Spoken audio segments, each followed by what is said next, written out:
कहानी की शुरुआत एक हॉस्पिटल के इमरजेंसी वार्ड को दिखाते हुए होती है जिस दिन बारिश आ रही थी और एंट्री होती है one of the lead character Paresh Rawal यानी कि वाल्मीकि की, जिससे कंपाउंडर से पता चलता है कि आज उसे एक बेटा पैदा हुआ है। लेकिन बख्शीश की मांग करने पर वाल्मीकि कहता है कि ऊपर के स्पेशल वार्ड में एक और शहजादे ने जन्म लिया होगा, वहां जाकर मांग लेना मिल जाएगी। वही हम यशु जिंदल नंदा को देख पाते हैं जिसने अभी एक बेटे को जन्म दिया था, लेकिन जब नर्स उसके बेटे को उठाती है तो वो सांस नहीं लेता, इसी के साथ साथ कुछ भी रिएक्ट नहीं करता, तो उसे लगता है कि ये बच्चा मर गया। अब ये औरत इस शहर के सबसे बड़े नामी गिरामी बिजनेसमैन आदित्य जिंदल की बेटी थी, जिनका एक बहुत बड़ा जिंदल ग्रुप था जो कि शहर में काफी ज्यादा नामचीन था। अब जहां एक तरफ वाल्मीकि फोन पर पंडित जी से अपने बेटे के नामकरण के बारे में बात कर रहा था, उसी वक्त वो नर्स आकर उसे फोन बूथ से हटकर खुद का कॉल लगाने के लिए कहती है, जिस पर वो कहता है कि भाई इतनी भी क्या जल्दी है, मुझे बात तो खत्म करने दो। जिस पर वो नर्स बताती है कि अभी अभी जिंदल परिवार का बेटा जो कि पैदा होते ही मर गया, अगर इसकी खबर मैंने जल्दी ही डॉक्टर को नहीं दी तो उन सभी को लगेगा कि मैंने ही कुछ गड़बड़ करी होगी, इसलिए मुझे जल्द से जल्द उनसे बात करनी होगी। लेकिन इतने में ही वाल्मीकि जी बोल पड़ते हैं कि मैंने जिंदल परिवार के लिए कई सालों से नौकरी करी है, ये तो उनका पहला सौभाग्य था कि उनके घर में बेटा पैदा हुआ है, आने वाली इन खुशियों को मैं कैसे रोक सकता हूँ, एक काम करो मेरा बेटा उनकी जगह पर रख दो। तो नर्स कहती है कि आपकी वाइफ का क्या होगा? तो वाल्मीकि कहता है कि अगर भगवान ने चाहा तो हमें भी दूसरा बेटा हो जाएगा, तुम इसकी टेंशन मत लो,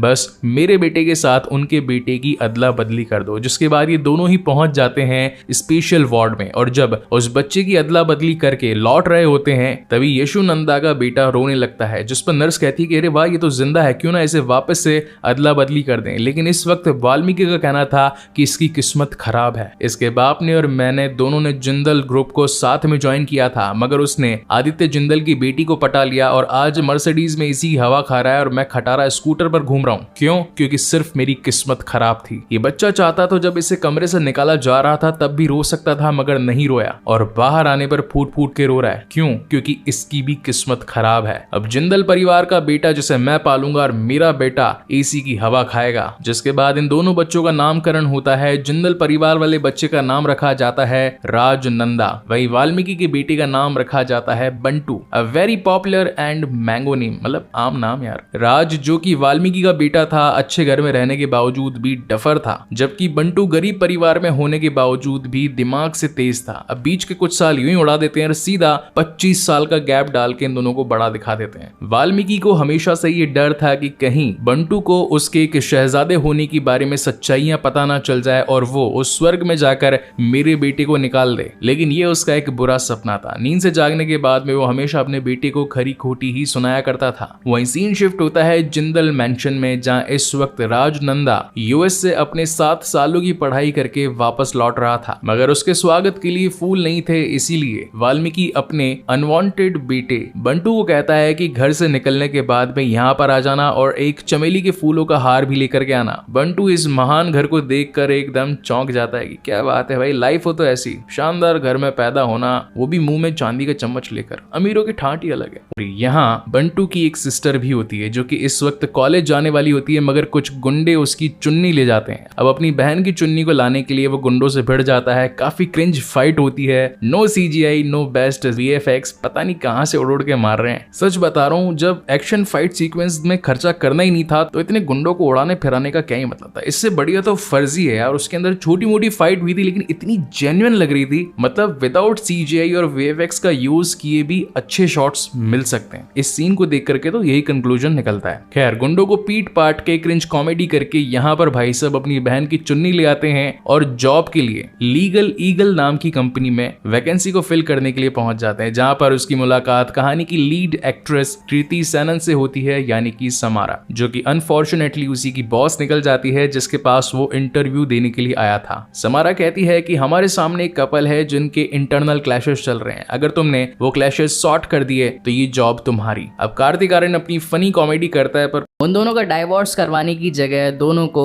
सेक्स अप्रोच करवाते हुए दोनों का रिलेशनशिप बैलेंस करवा डालता है। तो समारा कहती है, अबे बुद्धू, रिलेशनशिप टूटेगा तो डाइवोर्स होगा, तभी वकील हायर होगा, हमें फीस मिलेगी और तुझे तेरी सैलरी मिलेगी। डफर, यहाँ रिलेशनशिप करवा दिया तूने, पैसे गए भाड़ में, तू भी निकल यहाँ से। ओके, सो सीन यहाँ कट होता है और हम देख पाते हैं जिंदल्स को, जो कि अपनी ही कंपनी से रिलेटेड एक बड़ी प्रॉब्लम पर डिस्कशन कर रहे थे। इन्हीं का एक क्लाइंट था जो कि टॉयज को एक देश से दूसरे देश भेजने के लिए इनके कार्गो का इस्तेमाल किया करता था, मगर अपने ही टॉयज के अंदर ड्रग्स की सप्लाई किया करता था। और जब रणदीप नंदा यानी कि रोनित रॉय, कहानी के one of the lead character, उन्हें ये पता चला तो उन्होंने इसकी कंपनी को बैन करवा दिया। लेकिन अगेन अनऑफिशियली लोग बातचीत करके मैटर को सॉर्ट करना चाहते थे, जहां पर रणदीप चाहता था कि उनका बेटा राज नंदा इस डील को फाइनल करे, यानी कि जाए और उन लोगों को मना कर दे कि हम हमारा बैन नहीं हटाएंगे। अब सिल्वर स्पून लिए बच्चों ने कभी लड़ाई झगड़ा करा नहीं है, कभी बड़े मैटर में घुसे नहीं है, तो एक गुंडे के साथ कैसे डील करनी चाहिए वो उसे आता नहीं है। इसी बीच ये पूरी कॉन्फ्रेंस एक वीडियो कॉल पर चल रही थी, जो कि ऊपर बैठा रणदीप नंदा देख रहा था, और वो सारंग यानी कि मतलब मेन विलन उसे मना कर देता है कि बैन नहीं हटाएंगे, जो उखाड़ना है उखाड़ ले। वहीं उसे अपने बेटे पर भी गुस्सा आ रहा था कि आखिर ये कैसा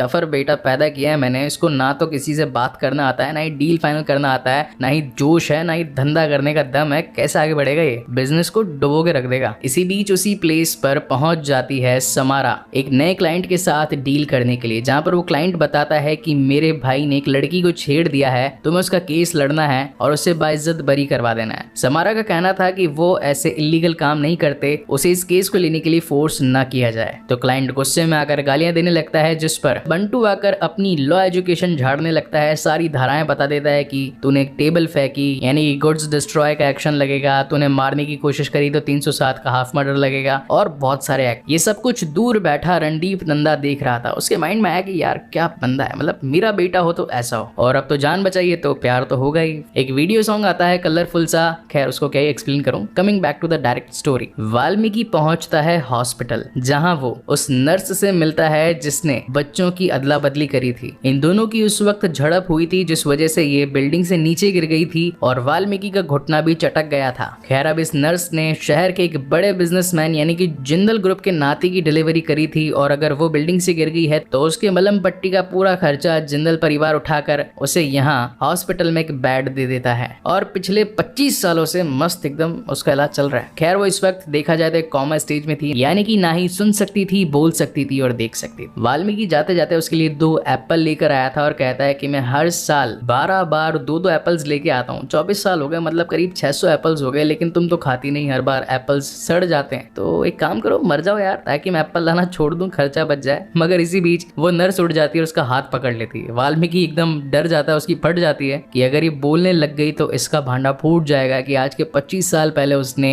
अपने बेटे के साथ एक बड़े बिजनेसमैन का बेटा अदली बदली कर दिया। सीन शिफ्ट होता है समारा और उसके पिता की तरफ, जो कि इस वक्त शादी का रिश्ता लेकर जिंदल परिवार में आए थे, यानी कि समारा और राज के रिश्ते के लिए। अब समारा को तो बंटू पसंद था, इसलिए राज के सामने वो नखरे दिखाने लगती है कि मैं तो लड़कियों के साथ भी सेक्स करने में इंटरेस्टेड हूँ, बीड़ी फूकती है, डांस क्लब में जाती है। इन बातों को सुनकर के राज को लगता है कि ये वुमन नहीं है, वंडर वुमन है, और शादी का रिश्ता पक्का हो जाता है। बाद में सारंग पहुंचता है रणदीप से मिलने के लिए और कहता है कि मेरा बैन हटवा दे ताकि मैं बिजनेस कर सकूं, और अगर नहीं हटाएगा तो तेरे साथ बहुत कुछ बुरा हो सकता है। जिस पर रणदीप कहता है कि तेरे को अगेन जो करना है कर ले, उखाड़ना है जो उखाड़ ले। अब सारंग के पास में एक छाता था जिसकी नोक बड़ी नुकीली थी, और वो उसे घुसा कर देता है रणदीप के दिल की साइड में, जिसकी वजह से उसके सीने में छेद हो जाता है। उसी वक्त ऑफिस में समारा और बंटू ये बताने के लिए पहुंचे थे कि हमें राज का रिश्ता मंजूर नहीं है, लेकिन जब वो रणदीप को नीचे पड़ा देख पाते हैं तो उठाकर सीधा हॉस्पिटल भागते हैं, और हॉस्पिटल में बंटू की मुलाकात उसी नर्स से होती है जो कि 25 सालों से कोमा में पड़ी थी। पर पता नहीं क्यों बंटू को देखती उसकी बोलती स्टार्ट हो जाती है, और वो बताती है कि तेरा असली बाप वाल्मीकि नहीं है, तू रणदीप नंदा का बेटा है। खैर पहले ये बात उसे एक्सेप्ट नहीं होती है, मगर वो औरत बताती है कि मैं नर्स थी, आज से 25 साल पहले जब तुम दोनों पैदा हुए थे तो मैंने ही तुम दोनों की डिलीवरी करी थी। जब मैं राज को चेक करने गई तो वो सांस नहीं ले रहा था, इसी वजह से वाल्मीकि ने मुझे दोनों बच्चों को एक्सचेंज करने के बारे में आइडिया दिया। वो और कुछ बोल पाती, इससे पहले उसकी डेथ हो जाती है और वो ऊपर सटक लेती है। यहाँ बंटू को गुस्सा आता है और वो अपने अनवांटेड बाप यानी कि वाल्मीकि में खींच के झापड़ धरता है। अब अगर तुम लोग नए हो तो सब्सक्राइब करो, वो जो लाल वाला बटन है उसके साथ स्कैम करो या फिर महफिल जमाओ, मुझे नहीं पता, बस क्लिक हो जाना चाहिए। आदित्य जिंदल जिनका एक बहुत बड़ा बिजनेस एम्पायर था, अब उनका दामाद यानी कि रणदीप नंदा जो अभी अभी एक बड़े ऑपरेशन से लौट कर आया है, उसकी हेल्थ पे इम्प्रूवमेंट लाने के लिए वो डॉक्टर से बात करके बंटू को इस घर में एंट्री दिलवा देता है, क्योंकि बंटू ने ही मौका रहते रणदीप की जान बचाई थी। अगेन यहाँ पर वाल्मीकि और बंटू के बीच में वांटेड फनी सीन्स दिखाए जाते हैं जो कि मतलब मूवी में नहीं भी होते तो भी कोई दिक्कत नहीं थी। खैर, coming back to the main story, अब जब बंटू घर में आ ही चुका था तो वो आदित्य नानू का खास बडी बन जाता है। अब ये दोनों टाइम स्पेंड करने के लिए बहुत सारी बातें करते हैं, जहाँ पर नानू जी बताते हैं कि हमारा एक दुश्मन जो कि सारंग है इस वक्त हमारी नाक में दम करके बैठा है। तो बंटू कहता है कि क्यों ना डायरेक्टली उससे फेस टू फेस बात करी जाए और मैटर को सॉर्ट किया जाए। अब यहाँ पर एक फाइटिंग सीक्वेंस आता है जो कि बच्चों वाली फाइटिंग सीक्वेंस थी। चलो फाइट को छोड़ो, डायरेक्टली स्टोरी पर आते हैं। वहां से निकलते वक्त बंटू की मुलाकात सारंग से होती है जिसके हाथ में वही नुकीला छाता होता है, जिसे देखकर बंटू को ये बात तो क्लियर हो जाती है कि जिस टाइम पर रणदीप नंदा पर वार किया गया वो इस छाते से ही हुआ था। कहानी में कुछ और भी कैरेक्टर है, यानी कि अली असगर और इसी के साथ साथ अश्विन मुस्रान जिसने मनी हाइस्ट के लीड एक्टर यानी कि प्रोफेसर की वॉइस डबिंग दी थी। मतलब इतनी टैलेंटेड कास्ट है मूवी की, पर फिर भी पता नहीं क्यों दम कम लग रहा था। तो इनके बीच की स्टोरी ये थी कि ये लोग घर में ही चोरी कर रहे थे, यानी कि जो एक्सपेंस करीब 1.5 लाख का होता था उसे 10 लाख का बताते थे और ऊपर के पैसे जेब में रख लेते थे। और ये थे यशु नंदा के भाई, मतलब कि रणदीप के साले। यहाँ बंटू इन दोनों की ही पोल नानू के सामने खोल देता है और नानू इनके पीछे डंडा कर देते हैं। इसी बीच गेस्ट अपीयरेंस देते हैं Rajpal Yadav, being a police commissioner, जो कि इस वक्त सिक्योरिटी देने के लिए आए थे नानू और इसी के साथ साथ रणदीप को, क्योंकि उनके पीछे गुंडे पड़े थे। लेकिन बंटू उन्हें बताता है कि आपको टेंशन लेने की कोई जरूरत नहीं है, मैं इन्हीं का बेटा हूँ, 25 साल पहले मेरी अदला बदली कर दी गई थी और अब मैं आकर हर गुंडे का बदला लूंगा, तो टेंशन नहीं है, आप जाओ मस्त रहो। और ये पुलिस भाई साहब चले भी जाते हैं, वाह, वो भी विदाउट इन्वेस्टिगेशन, सही है। Okay, so coming back again, Raj, Samara और बंटू को जो कि इस वक्त एक रेस्टोरेंट में बैठे होते हैं और बंटू राज के सामने ही समारा की पप्पी ले लेता है और पूछता है तुझे गुस्सा नहीं आ रहा? यह था कि बंटू जो कि अब इस घर में आ चुका था वो इस घर में होने वाले सारे गलत कामों को सही करना चाहता था, जैसे कि उन चोरों की पोल खोलना और वहीं राज का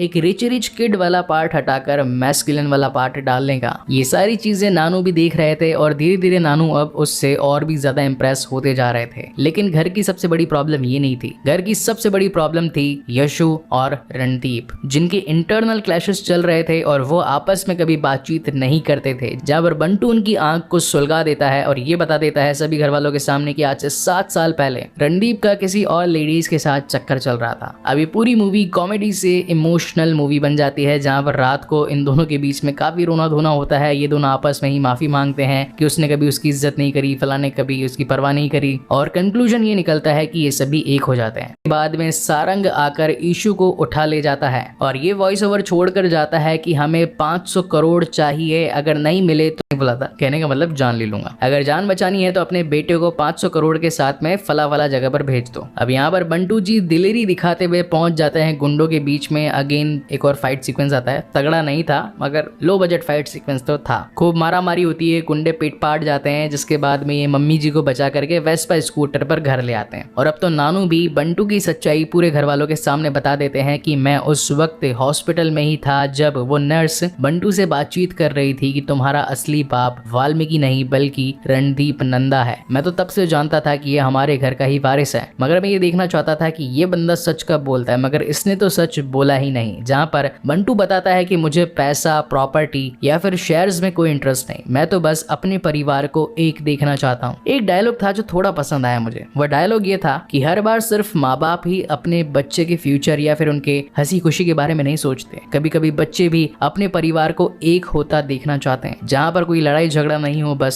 सिर्फ प्रेम ही प्रेम हो। और इसी के साथ मूवी यहीं पर खत्म होती है। मूवी के एंड क्रेडिट्स में हम देख पाते हैं कि वाल्मीकि, जैसे कि अब उसी का असली बेटा राज टिका दिया गया था कि इसको भी बंटू के जैसा होशियार बना दे, तो वो अकेला बैठा अपनी किस्मत को कोस रहा था, जिसका स्कूटर भी खराब हो चुका था और बस को आने में बहुत टाइम लग रहा था। तब आकर बंटू उसे एक वेस्पा स्कूटर दे देता है, मतलब स्पॉन्सरशिप लिए वेस्पा वालों से, और ये दोनों निकल पड़ते हैं अपने घर। और इसी के साथ ये मूवी यहीं पर एंड